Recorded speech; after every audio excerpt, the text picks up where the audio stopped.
ዝግጅት ክፍል ያክብሮት ሰላምታችንን እናቀርባለን። ሰሞኑን በተለያዩ የአማራ ክልል አካባቢዎች የህልውና ተጋድሎ ተጠናክሮ እየተካሄደ ነው። የአብይ አህመድ አገዛዝ ከሐምሌ 8 ጀምሮ በተለያዩ የአማራ አካባቢዎች በተለይም በጎጃም፣ በወሎ እንደዚሁ በሸዋም ከፍተኛ ወታደራዊ ተልእኮችን በማንገብ በሜካናይዝድ ኃይል የታጀበ ጥቃት መፈጸሙ የሚታወቅ ነው። ተልእኮ ፋኖውን ማዳከምና ከህወሓት ጋር ለማድረግ ለታሰበው ጦርነት የፋኖን ኃይል አስቀድሞ ማዳከም የሚል ተልእኮ የተሰጠው ይኸው ዘመቻ እስካሁን ባለው ሂደት ስኬታማ እንዳልሆነና በተቃራኒው ከፍተኛ ኪሳራ ማስተናገዱ እየተገለጸ ነው። ሰሞኑንም በተለያዩ አካባቢዎች እንደዚሁ አውደ ውጊያዎች እየተካሄዱ ነው። እነዚህን መነሻ በማድረግ በወቅታዊ የፋኖ መረጃዎች ላይ የአማራ ፋኖ ብሔራዊ ንቅናቄ ወታደራዊ ቃል አቀባይ ሻለቃ አበበ ሙላቱ መስመር ላይ ሆኖ አብሮን ይቆያል። በጣም አመሰግናለሁ ሻለቃ አበበ ሙላቱ። እንግዲህ የምንጀምረው ከአውደ ውጊያ ውሎች ይሆናል። ባለፉት 2 እና 3 ቀናት በእናንተ ቀጠናም ጨምሮ አፋብን በሚንቀሳቀስባቸው አካባቢዎች የተካሄዱ አውደ ውጊያዎች ካሉ መረጃውን እንድታካፍለን እድሉ ልስጥ። አመሰግናለሁ ጋዜጠኛ መሳይ። የአማራ ፋኖ ብሔራዊ ንቅናቄ አፋብን ኃይሎች በተለያዩ ግንባሮች የወሰዷቸውን የተወሰኑ ኦፕሬሽኖችና የግንባር ውሎችን እንደሚከተለው አቀርባለሁኝ። በጎጃም በርካታ ተጋድሎች ተደርገዋል። አገዛዙ አጸዳለሁ ደመስሳለሁ የሚል ቀቢጸ ተስፋ ይዞ በርካታ የጦር መኮንኖችን ከጀነራል ታችኛው እርከን ድረስ ያለ አዋጊ የጦር መኮንንን ይዞ በርካታ እግረኛ ሰራዊት ይዞ የገባ ቢሆንም ምናልባት ንጹሃን ላይ የሚጨክን ክንድ ያለው ትላልቅ መሳሪያዎች በትላልቅ ቅንቡላዎች ህዝብን ንጹሃንን የመጨፍጨፍ አባዜ የተጠናወተው ያገዛዙ ጥምር ጦር ንጹሃን ላይና የንጹሃን ሀብት ንብረት ላይ ጥቃት ከማድረስ በዘለለ ባቀደው ልክ ፋኖን አጠፋለሁ ብሎ በተንቀሳቀሰው ልክ ሳይሳካለት ኦፕሬሽን ሁሉ የመከነበት አጋጣሚ ነው ያለው። በጎንደርም በተመሳሳይ እንደዚሁ ቀቢጸ ተስፋውን ይዞ ተንቀሳቅሷል። ግን ደግሞ በዚህም ላይ ያሰበውን ሳያሳካ ነው የቀረው። ወሎም ላይ እንደዚሁ በተመሳሳይ በርካታ ተጋድሎች እየተደረጉ ነው። ይልቁንም ፋኖን ከማጽዳት ጋር ተያይዞ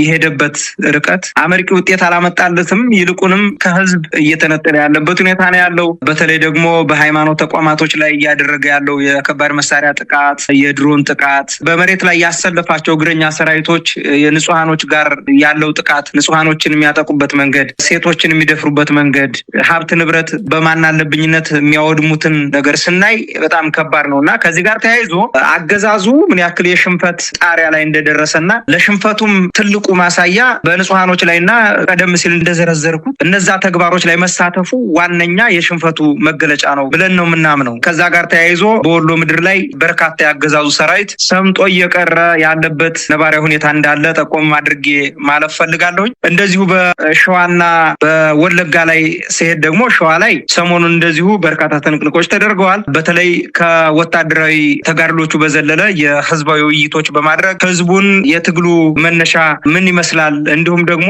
አሁን ሰራዊቱ ወጥቶ እየታገለበት ያለው ሁኔታ ህዝባችን በብቃትና በጥልቀት እየደገፈን ያለበት ትልቁ የትግሉ ገፊ ምክንያት ምንድነው የሚለውን በማስረዳት እንዲሁም ደግሞ ትግሉ አሁን ያለበት ወቅታዊ ቁመና ከዛም አልፎ ተርፎ ልማትና ትግሉ እንዴት መሆን መቻል አለበት፣ ወደፊት ክረምት ከመሆኑ ጋር ተያይዞ የአዝመራ ወቅት ከመሆኑ ጋር ተያይዞ መሰል ጉዳዮችን በማንሳት የጋራ ውይይት በማድረግ የወደፊት አቅጣጫዎችን በማስቀመጥና አገዛዙን እንዴት ተፋልመን መጣል እንዳለብን የጋራ ምክክር በማድረግ ረገድ በሁሉም ቀጠና በወሎም፣ በጎጃም፣ በጎንደርም፣ በሸዋም እንደዚሁ ተመሳሳይ የሆኑ የህዝብ ውይይቶች እየተደረጉ ያለበት ሁኔታ አለ። ከዚህ በዘለለ ግን የወታደራዊ እንቅስቃሴዎችን ስናይ አገዛዙ ከምንም በላይ የሞት ሽረት ትግል አይኑን ጨፍኖ እያደረገ ያለበት ሁኔታ እንዳለ እናስተውላለን። ግን ደግሞ አገዛዙ ህገ መንግስቱን ተገን በማድረግ አጀንዳ ቀርጾ እቅድ አቅዶ በተንቀሳቀሰበት መልኩ ምንም አይነት ለውጥ ሳያመጣ በርካታ ሰብአዊ ኪሳራ እየደረሰበት መሆኑን ጠቆም ማድረግ እፈልጋለሁ። እንዲሁም በወለጋ ቢዛሞ አንሻ ሰይድ እዝ በኩል እንደዚሁ በርካታ ቦታዎችን እየተቆጣጠሩ ያገዛዙን የጦር መኮንኖች አመራሮች በመደምሰስ ስትራቴጂክ የሆኑ ቦታዎችን በመቆጣጠር እና በዛ አካባቢ ያለው ያገዛዙን ጥምር ጦር ስጋት ውስጥ ከመክተትም በዘለለ ለቆ እንዲሸሽም በማድረግ ረገድ በርካታውን ግንባር ሸፍነው የአንበሳውን ድርሻ ወስደው እየታገሉ ያለበት ሁኔታ ነው ያለ። የሐምሌ 20 ቀን 2018 የግንባር አውደ ውሎችን በተመለከተ በሸዋ ጠቅላይ ግዛት አሳምነው እዝ በኩል የግንባር አውደ ውሎች አሉ። የይፋትና ጥሙጋ ግንባር አርማንያ ክላስተር ኦፕሬሽን ተደርጓል። በውጊያው የተሳተፉ ኃይሎች የመሐመድ ቢሆኔ ኮር፣ ደጃዝማች ተሰማ እርገጤ ክፍለ ጦርና የእዙ ልዩ ዘመቻ ንስር ሻለቃ እንዲሁም የአጼ አምደ ጽዮን ኮር ራምቦ ክፍለ ጦር ናቸው በውጊያው ላይ የተሳተፉት። መሐመድ ቢሆኔ ኮር በዚህ በኮሩ ስር የሚገኙ ኃይሎች ከሌሊቱ 10 ሰዓት እስከ ጠዋቱ 2 ሰዓት ባደረጉት መብረቃዊ ጥቃት የ103ኛ አየር ወለድ ክፍለ ጦርን ደምስሰዋል። ጥቃቱ ኑሪያ ፋፍ፣ አርማንያ ገበያ፣ አርማንያ ሃይ ስኩል እና ኪዳነ ምህረት ቤተክርስቲያን አካባቢ የሚገኙ የጠላት ምሽጎችን በተመሳሳይ ሰዓት በመስበር የተፈጸመ ድል ነው። በዚሁ ቦታ ላይ ሁለተኛው ግንባር በአጼ አምደ ጽዮን ኮር ስር የሚገኘው ራምቦ ክፍለ ጦር ውሃ ታንከርና ማፉድ ገበያ እንዲሁም ሚካኤል ቤተክርስቲያን መሽጎ በነበረው የጠላት ኃይል ላይ ታላቅ ተጋድሎ አድርገዋል። ጠላት የደረሰበትን ኪሳራ ተከትሎ ሁለት አይሱዚ ሙሉ ሙትና ቁስለኛ ወደ ሾላ ሜዳና አርማንያ ሆስፒታል ለማጓጓዝ ተገዷል። የጠላት ኃይል መክዳት ጋር ተያይዞ በተደጋጋሚ ምት የደረሰበት ኃይል በሌሎች ቦታው ላይ እንደዚሁ የመክዳት የመፍረስ አዝማሚያ እያሳየ ያለበት ሁኔታ ነው ያለ። በአጼ ዘርዓ ያዕቆብ ኮር ስር የሚገኘው በፈቃዱ በላይ ክፍለ ጦርን የተቀላቀሉ የመንግስት ሰራዊት የመዋጋት ሞራል በከፍተኛ ደረጃ የወረደ ሲሆን መዋጋት ሞራላቸው በከፍተኛ ደረጃ ወርዷል። በተመሳሳይ ሌሎች ቦታዎችም ላይ እንደዚሁ ወሎም ላይ በርካታ ያገዛዙ ሰራዊት እየከዳ ነው። ሌሎችም ቦታዎች ላይ በተመሳሳይ ጦርነቱ ፍትሃዊ አለመሆኑንም የተገነዘቡ የሰራዊቱ አባላት ምሽግ እየለቀቁ የፋኖን ኃይሎች እንዲሁም ህዝባቸውን እየተቀላቀሉ ያለበት ሁኔታ እንዳለ ነው ጠቆም ማድረግ የምፈልገው። ዛሬም የኮማንዶ አባላት በፈቃዱ በላይ ክፍለ ጦርን የተቀላቀሉ ሲሆን ክፍለ ጦሩም ሞቅ ያለ አቀባበል አድርጎላቸዋል። አንደኛው ግንባር በወሎ ጠቅላይ ግዛት ወይም ወሎ ቤት አማራ ምኒልክ ህዝብ በኩል ነው። የዳውንት ወረዳ ነጻ መውጣትና ተያያዥ የደፈጣ ጥቃቶችን በተመለከተ የ106ኛ ኮር 31ኛ ሰንጥቅ ክፍለ ጦርና ጽናት ክፍለ ጦር እንዲሁም የክፍለ ጦሩ ሁለተኛ ሻለቃ ሲሆኑ የተገኘው ድል ጋር ተያይዞ ዳውንት ወረዳ ሙሉ በሙሉ ከአገዛዙ ሰራዊት ነጻ ወጥቷል። መዋቅሩን አፍርሶ ወደ ጨጎማና ወተዮ ቆላማ ቀበሌዎች የተበታተነ ሲሆን በርካታ የሚሊሻና የፖሊስ አባላት ተማርከዋል። የደፈጣ እርምጃውን በተመለከተ ከዳውንት ወረዳ ከከበባ አምልጦ ወደ ዋድላ ጋሸና ለመሸጋገር የሞከረውን የጠላት ኃይል ዋድላና ደላንታን በሚያገናኘው የዣጣ ድልድይ ማሽላ ሆድ በተባለ ቦታ የ31ኛ ክፍለ ጦር ሁለተኛ ሻለቃ ባደረገው የደፈጣ ጥቃት ደምስሶ በርካታ የክላሽንኮቭ መሳሪያዎችን መማረክ ተችሏል። ሌላው ለሚ ሮቢትና ደማስቆ ከተማ ነጻ መውጣት ጋር ተያይዞ የተሳተፉት ኃይሎች በዚህ አውደ ውጊያ ላይ የ105ኛ ኮር 45ኛ መብረቅ ክፍለ ጦር የደምሰው ጎሹ ሻለቃ ሲሆኑ በዚህ አውደ ውጊያ ላይ የተገኘውን ድል በተመለከተ የደምሰው ጎሹ ሻለቃ በወሰደው ድንገተኛና መብረቃዊ ጥቃት ለሚ ሮቢትና ደማስቆ ከተማን ሙሉ በሙሉ መቆጣጠር ተችሏል። በደረሰበት ከባድ ምት ጠላት ምሽጉን ለቆ ወደ ወግዲ ከተማ ያፈገፈገ ሲሆን የፋኖ ኃይሎችን በርካታ የነፍስ ወከፍ መሳሪያዎችንና የሎጂስቲክ ቁሳቁሶችን ማርከዋል። ጠቅልልስ አድርገው በሁሉም ግንባሮች የአማራ ህዝብ የህልውና ተጋድሎ አመርቂ ድሎችን እያስመዘገበ ይገኛል። ትግላችን ተጠናክሮ ይቀጥላል ማለት ነው የምፈልገው። በጣም ነው የማመሰግነው ሻለቃ አበበ ሙላቱ። እንግዲህ አሁን ከነገርከን ሰሞኑን ካለውም አጠቃላይ አውደ ውጊያ ውሎም ከደረሱት ኪሳራዎች በአገዛዙ ላይ እናንተም ካገኛቸዋቸው ድሎች በመነሳት ስለዚህ ተልዕኮ አልተሳካም፣ አብይ አህመድ በዋናነት ፋኖን ባለበት ማቆም ባለበት ማዳከም በቀጣይ ለሚያደርገው ተልዕኮ እንቅፋት እንዳይሆን ማድረግ የሚሉ ዓላማ የተሰጣቸውን እንቅስቃሴዎች ነው ያደረገው። ስለዚህ በተቃራኒው ያቀደውን ተልዕኮ ለማሳካት የሚችልበት አቅም አልፈጠረም ማለት ነው። ከዚህ አንጻር ስኬታማ አይደለም ብለን ድምዳሜ መስጠት እንችላለን። አዎ በትክክል ያንን ድምዳሜ መስጠት እንችላለን። አገዛዙ አሁን መጀመሪያ በመግቢያ ላይ ጠቀስ ለማድረግ እንደሞከርኩት የአማራን ህዝብ ማንበርከክ፣ የአማራን ህዝብ መጨፍጨፍ፣ የአማራን ህዝብ ለዘላለም በግዞት የማቆየት ስራውን ስሬ ብሎ የሄደበት ያለበት ሁኔታ ነው ያለ። በተለይ ሰሞኑን የምክክር ኮሚሽን በሚል ሰበብ በየጊዜው የተለያዩ አጀንዳዎችን በመቅረጽ የአማራን ህዝብ እንዲወዛገብ፣ አጠቃላይ የኢትዮጵያ ህዝብ እንዲወዛገብ በማድረግ ለአማራ ህዝብ ጭፍጨፋ እንዲመቸው አጀንዳ በመስጠት ህገ መንግስቱን ተገን በማድረግ ማለት ነው እነዚህን ስራዎች እየሰራ ያለበት ሁኔታ ነው ያለ። ምክክር ኮሚሽን ብሎ መጥቶ ሀገሪቱን ቢቻል ኦሮማይዝድ ማድረግ ካልተቻለ ደግሞ ኦሮሚያን ሀገር የማድረግና ሀገር የማዋለድ ስራውን በዚህ በምክክር ኮሚሽኑ ጭምብል ውስጥ ለውይይት አቅርቦ የአማራን ህዝብ ለመጨፍጨፍ እንዲመቸው ያደረገበትን ሂደት እናስተውላለን። በዋናነት አገዛዙ ሰሞኑን በዚህ በሐምሌ ወራት ውስጥ አጸዳለሁ የሚል መቼም የቀነ ቀጠሮ ብዛት የአገዛዙ በጣም የሚያስገርም ነው። እድሜ ልኩን ሲቀጥር ይኖራል እንጂ የአማራን ህዝብ ማንበርከክ አይቻልም። ግን ደግሞ በዚህ በአጭር ጊዜ ውስጥ አጸዳለሁ ብሎ እንቅስቃሴ ጀምሯል። እውነት ለመናገር አንድ እዝ ላይ 4 እዝ ማሰለፍ ማለት ምን ያክል የውድቀቱን ማሳያ እንደሆነ እዚህ ላይ ማየት እንችላለን። በጎጃም በኩል እንደዚሁ በጣም በርካታ ኃይሉን ይዞ ገብቷል። አሉኝ የሚላቸውን ጀነራሎችም ይዞ ገብቷል። ኮሎኔሎች ከ7 በላይ ኮሎኔል፣ 4 ጀነራሎች እና በየደረጃ ያሉ ቅድም በመግቢያ እንደጠቀስኩት አዋጊ የጦር መኮንኖችን ይዞ ገብቷል።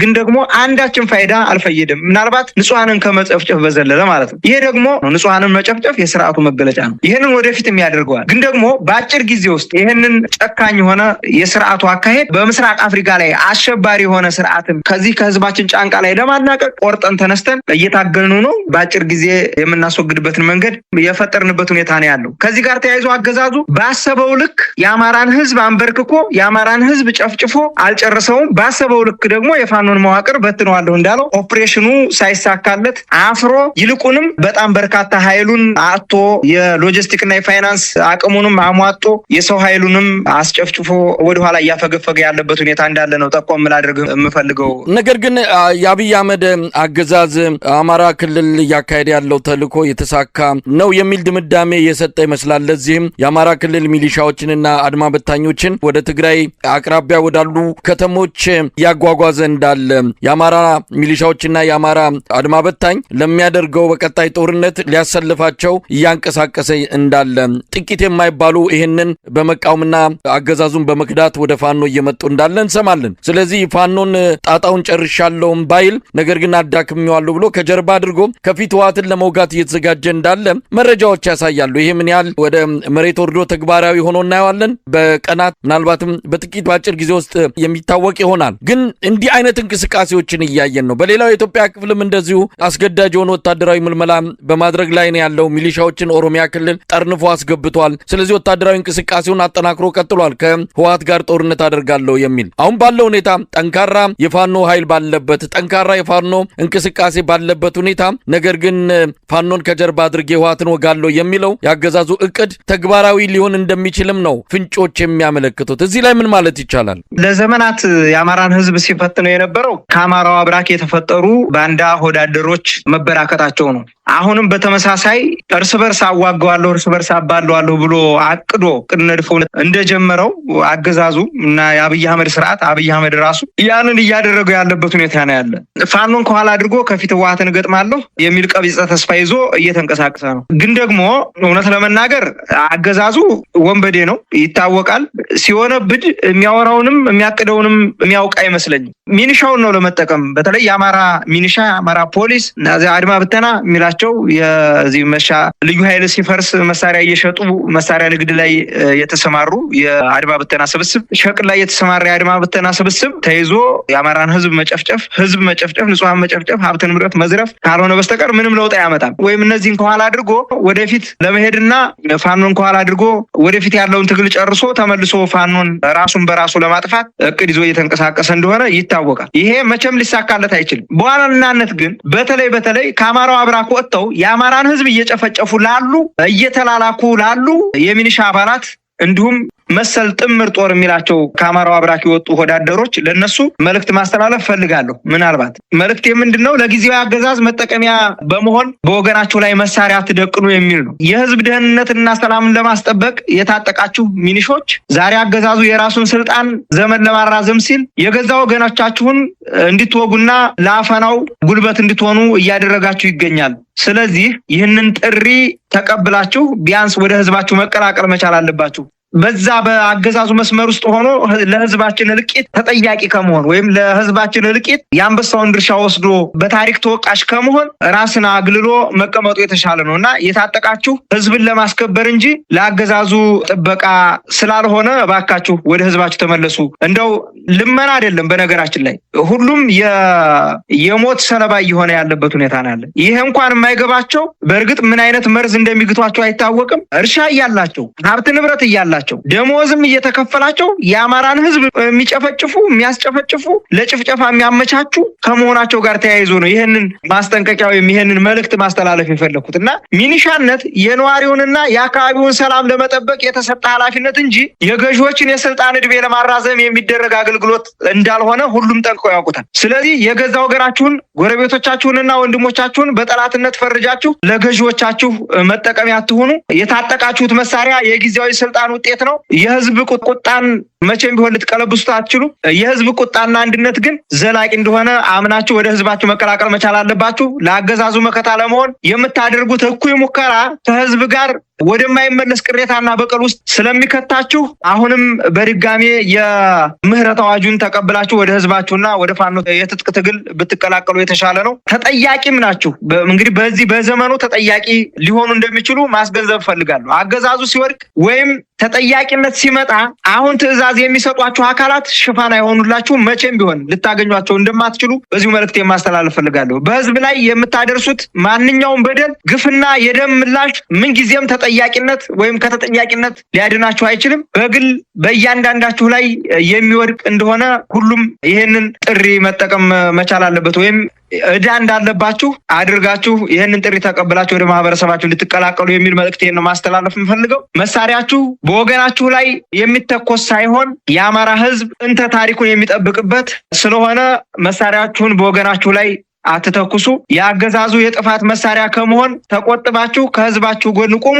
እጃችሁን ከበደል በማንሳት የታጠቃችሁትን መሳሪያ ለአካባቢያችሁ ሰላምና ለወገናችሁ ከለላ ብቻ አውሉት የሚል መልእክት ነው ማስተላለፍ የምፈልገው። ጋዜጠኛ መሳይ ሻለቃ አበበ ሙላቱ፣ የሌላው ሰሞኑን ከተከናወኑና ከፋኖ መንደር ከተሰሙ ዜናዎች አንዱ የእዙ አደረጃጀት መጠናቀቅ ነው። አስቀድሞ በሸዋ ጠቅላይ ግዛት አሳምነው እዝ የተከናወነው አደረጃጀት እንደዚሁም በወሎ ተከናወነው አስቀድሞ የተጠናቀቁ አደረጃጀቶች ናቸው። የቀሩት የበላይ ዘለቀ እዝና የቴዎድሮስ እዝ ነበሩ። እነሱም ከሰሞኑ መጠናቀቃቸውን ሰምተናል። እንደው ከወታደራዊ እንቅስቃሴ አንጻር ነው ያው ወታደራዊ አቅም የሚፈጥር በቀጣይ በተቀናጀ ሁኔታ በአፋብን ስር እነዚህ አደረጃጀቶች መዋቅራቸውን አስተካክለው የፖለቲካ ስራቸውን ጎን ለጎን እያስኬዱ ወታደራዊ ተልዕኮ ተፈጻሚ ለማድረግ እንደተዘጋጁ ነው እንግዲህ እየተነገረ ያለው። እንደው ምን ያህል አስተዋጽኦ አለው አደረጃጀቶቹ ተጠናቀው አፋብን ቤቱን በደንብ አሰናርቶ ጨርሰው በቀጣይ ተልዕኮ ምን ሊያሳካ ይችላል ብለንስ እንጠብቃለን? ይሄ የአደረጃጀቶች መጠናቀቅ የሚኖረው ወታደራዊ ፋይዳንን በተመለከተ እንደው ምን ማለት ይቻላል? ጥሩ ነገር ነው ያነሳው ጋዜጠኛ መሳይ። በቅድሚያ አንድነት የድል ሁሉ መጀመሪያ መሆኑን በዚሁ ማብሰር ፈልጋለሁ። ከዚህ በፊት የነበሩ ጉድለቶቻችንን እየደፈንናቸው እዚህ ደርሰናል። አሁንም ጥንቅቅ ያለ ቅልጥፍ ያለ የትግል ምዕራፍ ላይ ያለንበት ሁኔታ እንዳለ ነው ጠቆም ማድረግ እንፈልገው። ከዚህ ጋር ተያይዞ እንደ አፋብን የአደረጃጀት ጥቅሞቹ ይታወቃል፣ ግልጽ ነው። አደረጃጀቱ አፋጣኝ ምላሽ የሚሻ ነበረ። እሱንም አድርገነዋል። በሰው ኃይል አስተዳደርና በስትራቴጂካዊ ግንኙነት ረገድ በርካታ ሰዋዊ ጥቅሞች አሉት። ከዚህ ጋር ተያይዞ ለአንድ ድርጅት ለህዝብ አስተዳደር ወይም ለደህንነት መዋቅር የሚያስፈልገው ዋናው አደረጃጀት ነው። ለትግላችንም የሚያስፈልገው በዋናነት አደረጃጀት ነው። ከዛ ጋር ተያይዞ አደረጃጀቱ የሚያስገኛቸው ጥቅሞች አሉ። ፈጣን የመረጃና የምላሽ ስርዓት ነው። አደረጃጀቱ በየአካባቢው እየተዋቀረ በመሆኑ ድንገተኛ አደጋዎች፣ የደህንነት ስጋቶች ወይም ስትራቴጂካዊ ጥሪዎች በሚፈጠሩበት ጊዜ ያለምንም ማመንታት ያለምንም ችግር ዝግጁ ለመሆን ስለሚያስችል እና ፈጣን ምላሽም ለመስጠት ስለሚያስችል አደረጃጀቱ በዋናነት አስፈላጊ ከመሆኑ ጋር ተያይዞ አደረጃጀታችንን ጨርሰናል። የተሳለጠ ስራዎችንም ለመስራት እንደዚሁ አደረጃጀቱ ከምንም በላይ አስፈላጊ ነው። መሬት ላይ የሚሰበሰቡ እያንዳንዶቹ የመረጃ ስራዎችን በፍጥነት ወደ ማዕከላዊ ማዘዣ በማምጣት ወደ ወታደራዊ ካውንስሉ፣ ወደ ፖለቲካል ካውንስሉ ሄደው በርካታ ስራዎች የሚሰሩበትና በአደረጃጀቱ ትግሉ ወደፊት በፍጥነት የሚጓዝበትን መንገድ ለማመቻቸት ትልቅ በር የከፈተ ነው። የውስጥ አደረጃጀቱ በየአካባቢው ባሉ አባላት ላይ ስለሚተማመንም የሎጂስቲክ እና የትራንስፖርት ሌሎች ወጪዎችን በከፍተኛ ሁኔታ ይቀንሳል። ከዚህ በፊት ብክነት የነበረውን በተለይ የፋይናንስ እና የሎጂስቲክ ብክነቱ አሁን አደረጃጀቱ ወደ አንድ ሲመጣ ለሁሉም እኩል ተደራሽ የሚሆንበትና ከምንም በላይ ጠንክረን ወደፊት የምንመጣበትን ምዕራፍ ያሳየ ሂደት ነው። ሌላው እንግዲህ የህዝባችንን ማደረጃጀት ስንሰራ በየአካባቢው ያለው አደረጃጀት ማህበረሰቡ ባህሉን፣ ወጉን እንዲሁም ስነ ልቦናና ፍላጎቱን በጠበቀ መልኩ በአደረጃጀት ወጥ በሆነ አደረጃጀት ተሰርቶለት በድርጅቱ ህግና ደንብ መሰረት እንዲንቀሳቀስ የማድረግ ኃላፊነት ስላለብን አደረጃጀቱ ከምንም በላይ አስፈላጊ ነውና ይሄን ያለው ሌላው የተሻለ ቅንጅት አድርጎ ለመስራትም የተሻለ ቅንጅትና የአመራር ግልጸኝነትን ፈጥሮ ለመስራት እያንዳንዱ የእዙ አባላት የድርጅቱ አባላት የድርጅቱ አመራርና አባላት በየአካባቢው ያሉ መዋቅር የራሱ የሆነ ግልጽ ስራ እና የሥራ መደራረብን እየቀነሰ ግልጽ ስራዎችን እንዲሰራ ያደርጋል። በየአደረጃጀት ውስጥ የትኛውም ክፍል ምን እየሰራ እንደሆነ ለማወቅና የአባላትን እንቅስቃሴ በቀላሉ ለመከታተልም ያመቻል። ከዚህ ጋር ተያይዞ የአማራ ፋኖ ብሔራዊ ንቅናቄ አደረጃጀት በዋናነት የመረጃና ደህንነትን ለማጠናከር፣ አሰራርን ለማቀላጠፍ፣ የኮሚኒኬሽን ፍሰትን ለማስጠበቅና አደጋዎችን በቅጽበት ለመመከት የሚረዳ ስለሆነ በዚህ ስትራቴጂካዊ መዋቅር ውስጥ ድርጅታችን መንቀሳቀሱ ወይም በዚህ ስትራቴጂክ መዋቅር ውስጥ መሆኑ ከምንም በላይ የሚያስደስት ነው። ይሄ ደግሞ ይበል የሚያሰኝ ነው። እንግዲህ አንድነት ከምንም በላይ ኃይል ነው። ከዚህ ጋር ተያይዞ በአንድነቱ የመጣው አደረጃጀት ወደፊት ለትግላችን ትልቅ አመርቂ ውጤት ሊያመጣ እንደሚችል በዚሁ ጠቆም አድርጌ ማለፍ ፈልጋለሁኝ። ጋዜጠኛ መሳይ ምናልባት በተረዳሁት ልክ ነው።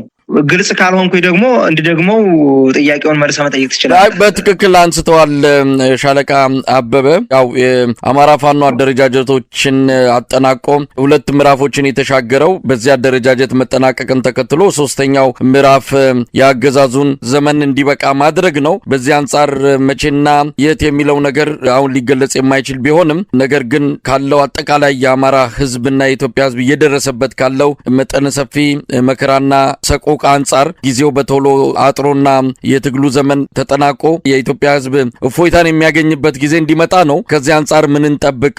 እንግዲህ አሁን ክረምቱም ገብቷል። አብይ አህመድ ክረምት ከእናንተ ጥቃት ሳይዘነዘርበት ወይም ደግሞ በእናንተ በኩል ፈተና ሳይገጥመው መሻገር ይፈልጋል። የአየር የበላይነት ይሰጠኛል ብሎ የሚያምነው የበጋ ጊዜ ነው የሚፈልገው። ክረምቱን በእጅጉ የሚሰጋውና የሚፈራው ወቅት ነው። ስለዚህ ባለ በሌላ ኃይሉ እናንተም በአንድ ቦታ እንዳትንቀሳቀሱ በማድረግ የክረምቱን ጊዜ መሻገር ይፈልጋል። ከዚህ አንጻር አደረጃጀቶቹ መጠናቀቃቸው በቶሎ ይህንንም ክረምት ተጠቅሞ አገዛዙን ማዳከም ብሎም ማስወገድ ይቻላል ወይ የሚለው ግምት አሁንም ጎላ ብሎ እየተሰማ ያለ ነው። በዚህ አንጻር ምን ማለት ይቻላል? እንግዲህ አገዛዙ ይችን ክረምት በመጠቀም ጭንቀቱን ለማርገብ ይመስላል እንግዲህ ከቤተ መንግስት ከየተኮለኮሉበት የሞቀ ቢሮአቸው እያስነሳ ወደ ጫካ ድርግም እያረጋቸው ያለ ጀነራሎችንም ጭምር ይችን ክረምት ለማለፍ ነው። ይችን ክረምት ካለፍኩኝ ምናልባት የመትረፍ እድል ይኖረኛል የሚል እሳቤ ይዞ ነው እየተንቀሳቀሰ ያለ። አገዛዙን ሊያዳክሙ ይችላሉ ተብለው የሚገመቱ አንዳንድ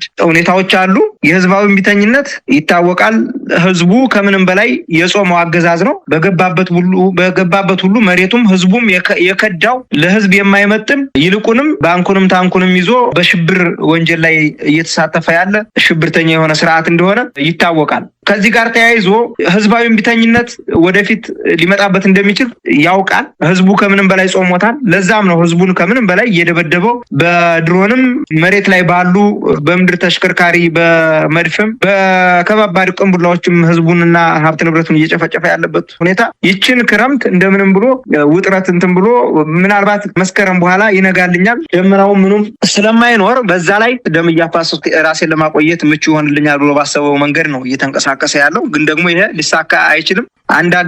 አንድን አገዛዝ ለማዳከም ከሚረዱት ዋና ምክንያቶች አንዱ ሰፊ ስፋት ያለውና የተቀናጀ ህዝባዊ እንቅስቃሴ ማድረግ ነው። ያንን ደግሞ እያደረግነው ነው። ከምንም በላይ ህዝቡ ከኛ ጎን እንደሆነ ጠንቅቆ ያውቃል። ያ ስጋቱም ነው ህዝቡ ተሸማቆ መንግስትን እንዲደግፍና ከኛ አቅፍ ውስጥ እንዲወጣ ነው አንገቱን ደፍቶ ፈሪ የሆነ ትውልድ፣ የቆዘመ ትውልድ፣ በስነ ልቦና ጫና ውስጥ ያለ ትውልድ ለመፍጠር ነው በነጋ በጠባው በከባድ መሳሪያ የሚጨፈጭፈው። ግን ደግሞ ሚስማር በመቱት ቁጥር ይጠብቃል እንደሚሉት አበው ከምንም በላይ ይሄ ህዝብ በተመታ ቁጥር ሀብትም ንብረቱ በወደመ ቁጥር እኛም በተመታን ቁጥር እየጠበቅን ያለንበት ሁኔታ ነው ያለ። በደንብ እየጠነከርን ያለንበት ሁኔታ እንዳለና አሁን ከአገዛዙ ካሰማራው ኃይል አቻ የሆነ ኃይል ገንብተን እየተንቀሳቀስን ያለንበት ሁኔታ እንዳለ ነው ጠቆም ማድረግ የምፈልገውና በተጨማሪም የኢኮኖሚ ውድቀት፣ የዋጋ ንረትና የገንዘብ እጥረት የአገዛዙን አስተዳደርና የደህንነት መዋቅር የማስኬድ አቅም ስለሚያዳክምበት ከዚህ ጋር ተያይዞ ከሌሎች ሀገራቶች ጋር በተለይ የኢትዮጵያን መፈራረስ ከሚመኙ ሀገራቶች ጋር ግንኙነት እየፈጠረ አጋር እያደረገ ከምንም በላይ ሀገሪቱን እያዳከማት እንዳለ ነው ጠቆም ማድረግ የምፈልገው። ከዚህ ጋር ተያይዞ አገዛዙ እየተዳከመ ያለበትን አንዱን እንኳን ጠቀስ ባደረግ የመዋቅርና የአመራር መከፋፈል አለበት። አንዳንድ ቦታዎች ላይ አመራር ለአመራር መግባባት የለም። ለእኛም የሚሰሩ ይኖራሉ የሚል ስጋት ውስጥ ስላለ አባሉም አመራሩም በጥርጣሬ ያለበት ሁኔታ እንዳለ ነው። በመንግስትና በደህንነት መዋቅሮች ውስጥ የሚደረጉ አለመግባባቶችም አሉ። ከደረጃ በታች ባሉ መዋቅሮች ዘንድም የሚታይ የታዛዥነት መሸርሸር፣ የከፍተኛ አመራሮች መከፋፈል የአገዛዙን እድሜ በእጅጉ ያሳጥሩታል። አገዛዙ ትልቅ ጭንቀት ላይ ነው ያለው። አገዛዙን ማዳከም ብቻውን በቂ አይደለም። ግልጽ የሆነ የተቀናጀ መዋቅር ያስፈልጋል። ያንን መዋቅር ሰርተናል። የወደፊት ራዕይና ብቁ አመራር ከሌለ የሚፈጠረው የስልጣን አካሄድ ባዶነት እንደሆነ እንረዳለን። አገዛዙ የጸጥታና የመከላከያ ኃይሉን በገንዘብ ኃይል እንደያዘው ይታወቃል። በተለይ ወረዳዎች ላይ በእያንዳንዱ እሱ የተደብቆ ያለባቸው ከተሞች ላይ ያለው የመከላከያ ሰራዊት ወረዳው ላይ ካሉ ካቢኔዎች በሚከፈለው ገንዘብ አማካኝነት ነው የቆየው እስካሁን። በእርግጠኝነት ፈርሶ ላለማለቁም ትልቁ ምክንያት ከአማራው አብራክ የወጡ ሆዳደር ካቢኔዎች ከማህበረሰቡ እያሰባሰቡ ከየትም እያሉ በጉቦ የያዙት መከላከያ ሰራዊትና ጥምር ጦር እንደሆነ የጸጥታ ኃይል እንደሆነ ሊታወቅ ይገባል። አገዛዙን ማዳከም የሚቻለው በስሜት በሚደረግ እንቅስቃሴ ሳይሆን በተደራጀ መዋቅር ነው። ያንንም እያደረግን ነው። በተቀናጀ አካሄድ፣ በጠንካራ የመረጃና ደህንነት እንዲሁም ግልጽ በሆነ የፖለቲካ አማራጭ ላይ የተመሰረተ እንቅስቃሴ ሲኖር ብቻ እንደሆነ ተረድተን በዛ ልክ ራሳችንን ከአገዛዙ የተሻለ እና አማራጭ ኃይል ሆነን እየተንቀሳቀስን ያለንበት ሁኔታ እንዳለ ጠቆም ማድረግ እፈልጋለሁ። ይሄ ነው እንግዲህ ከሞላ ጎደል ያለው። ጋዜጠኛ መሳይ በጣም ነው አመሰግነው። ሻለቃ አበበ ሙላቱ የአማራ ፋኖ ብሔራዊ ንቅናቄ አፋብን ወታደራዊ ቃል አቀባይ፣ ለማብራሪያውም በአጠቃላይ ለመረጃዎቹም በአንከር ሚዲያ ታዳሚው ስም ከልብ አመሰግናለሁ። እኔም